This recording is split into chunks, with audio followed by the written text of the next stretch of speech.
Agar siz 30 kun davomida har kuni 30 tadan turnik qilsangiz, mana sizni tanangiz bilan nimalar sodir bo'ladi? Agar siz tortilishni shunchaki oddiy mashq deb o'ylasangiz, bu 30 kunlik challenge butun yuqori tanangizni yer yuzidagi hech qanday mashq qila olmaydigan tarzda qanday o'zgartirishini bilib hayratda qolasiz. Birinchi haftada sizning orqa tarafingiz, bitsepsingiz va yelkangiz qanday yonayotganini o'zingiz his qilasiz. Ammo 10-kun kelganda siz bilan mo'jiza ro'y beradi. Belingizdan yelkangizgacha V shaklidagi sportchi orqa ko'rinishi paydo bo'la boshlaydi. Keyingi kunlarda bilaklaringizda kuch portlay boshlaydi. Ilgari ocholmagan bankalaringizni hech qanday qiynalmasdan ochadigan darajada ushlash quvvati hosil bo'ladi. 20-kun atrofida holatingiz butunlay o'zgaradi. Orqa mushaklaringiz oddiy og'riqlarga qarshi zirhga aylanadi.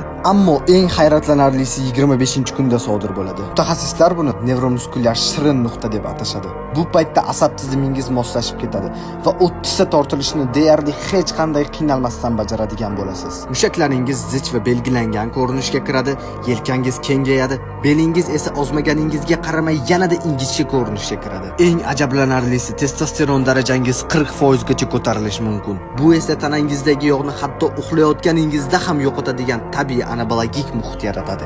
30-kun kelganda siz nafaqat plyajda boshqalarni lol qoldiradigan gavdaga ega bo'lasiz, balki tanangiz kuch rejasini butunlay qayta dasturlagan hisoblanasiz.